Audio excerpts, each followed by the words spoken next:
I want my kids back in school, and I want them back in school safely. Safely back to school. It's an issue weighing heavily on parents, students, and educators. This week, NBC 26 will look at it from all sides. We'll explore what safety plans are in place, the option to homeschool, and we'll hear how students and families feel about these difficult decisions. That's where NBC 26's Matt Jarko takes our coverage tonight.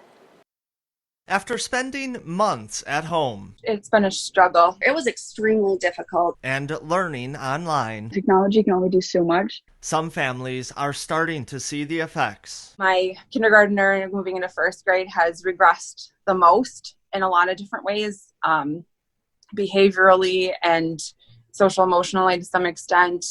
He really misses his friends. They do. They miss all of their friends. And my daughter missed the end of her 5th grade year. And I mean, in that aspect, they can't wait to see everybody. And these are just a few examples of why local families will now consider a return to school in the middle of a pandemic. To say that, school is an important place. School, it's not just where kids learn their ABCs and 1, 2, 3s. For kids, it can be much more. School does provide a prime environment for kids to develop cognitively and socially and emotionally. Sherman Counseling Clinical Director Casey Hansen says there's a real risk of developmental impacts with children already out of the classroom for several months. I can say as a parent myself, I'm not trained to be a teacher. Parents do not have the same skill level or expertise that educators have in training and learning models. But Hansen says parents are great educators in their own way.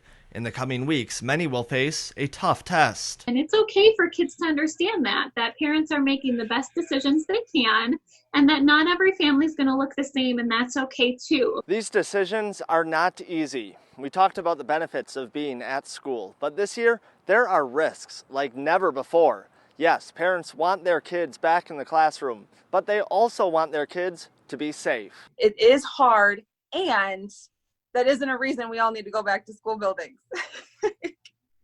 It's a reason we need to come up with creative solutions and work together in different ways than we are now. Aziza Proctor has a daughter who's immunocompromised. There could be huge consequences if she gets the coronavirus. I'm excited to get back to school and have that ritual, like that schedule, and be learning again and be with my teachers. But at the same time, I want to do it the safest way possible. A difficult decision as summer comes to an end in a pandemic that hasn't gone away. Matt Jarko, NBC 26.